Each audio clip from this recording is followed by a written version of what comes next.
guys, welcome back to my kitchen here in Houston, Texas. My name is Jamie and I'm the chef behind Cure Vegan. Today I have a really delicious and easy recipe to share with you, so I'm very excited. What we're going to be making is watermelon poke, so a little twist on a classic that you're probably already familiar with.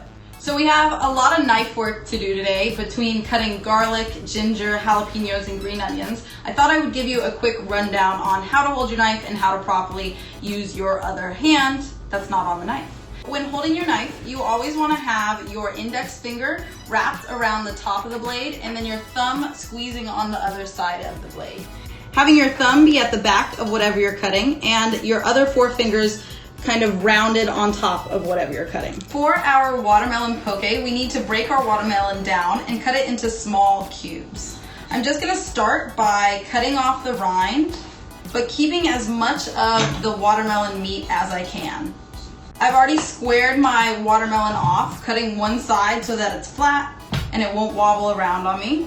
A good tip for buying a sweet watermelon is you want to find little veins like this in it, and you want it to have sunspots. The veins indicate that bugs and animals are trying to get into it because of its sweet flavor. So that's how you know your watermelon is going to be nice, ripe, and sweet for you.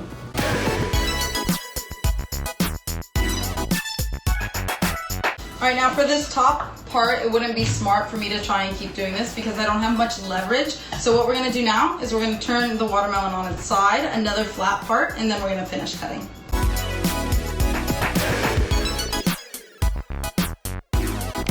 So now what we're going to do is we're going to cut it in slices, about a ½ inch thick, because that's how thick I want my dice. Now we're just going to slice our watermelon into about ½ inch thick sticks, and then turn it sideways and slice your ½ inch cubes.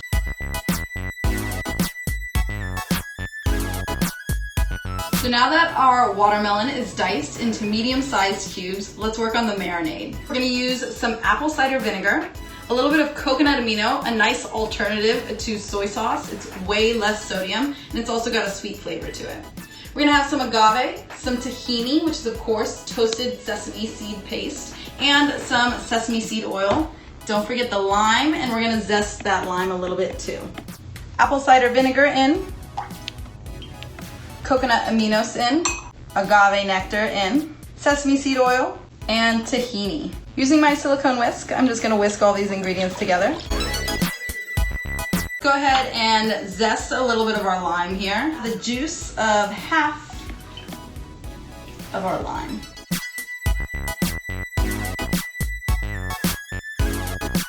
We're going to let our watermelon marinate for at least 2 hours, ideally closer to 4, and stir it every 20 minutes or so.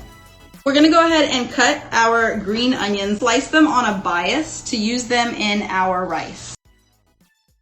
You never want your fingers to be out like this when you're cutting because you're going to be more likely to slice your fingertip off. To mince our garlic, we're going to start by mashing our garlic using our knife and the heel of our palm. You're going to place your knife on top of the garlic and place your palm on top of the knife. Using your body weight, push down on the clove of garlic until it smashes. Now we can slice it into thin strips, resting that knife against our knuckles, making sure our fingers aren't pointing outward. And once we have thin strips, we can turn our strips to the side. Then once we break these down, we're going to place our hand on top of the knife and just start going back and forth. The ginger, we're just going to slice it into planks and then slice the planks into julienne-like strips, and then we will dice the strips. And then we'll use that same technique, placing our hand on top to then mince our ginger.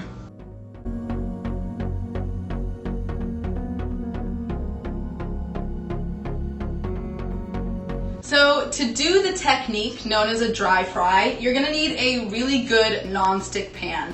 I'm going to go ahead and turn my burner on to a nice medium-high. I have my brown rice. It's already been pre-cooked. Our garlic that we minced earlier, our ginger, and our diced jalapeno. We also have our green onion, some coconut aminos, We have our lime and we have some kosher salt. The pan is starting to get hot. We're gonna go ahead and throw our rice in.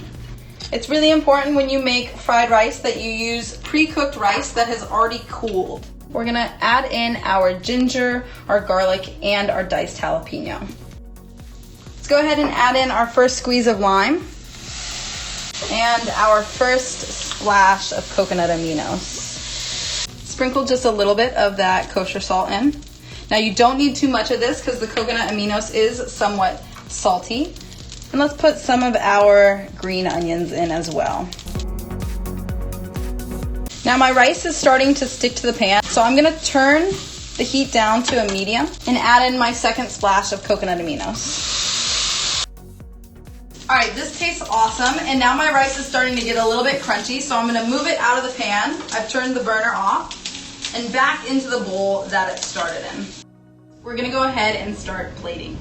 I grabbed a smaller bowl and I'm gonna start by packing my rice into the bowl really nice and tight. Using the backside of my serving spoon, I'm just gonna pack the rice, and then we're gonna place our bowl on top of our smaller bowl and we're gonna flip it over. And what we're gonna do now is we're gonna place our poke around the edges so that we have our rice in the middle and then a nice little moat of poke all around. Now let's add in some of our cucumbers and our radishes. Gonna add a little bit of our fresh cilantro all over the top and sesame seeds for our watermelon poke. Thank you all for joining me today to learn and make this delicious watermelon poke. It's a healthy alternative and it's really easy to make. Perfect for the summertime. Don't forget to like and subscribe to my channel for future vegan cooking videos. I'm gonna go ahead and start eating this. Y'all have a great rest of your day.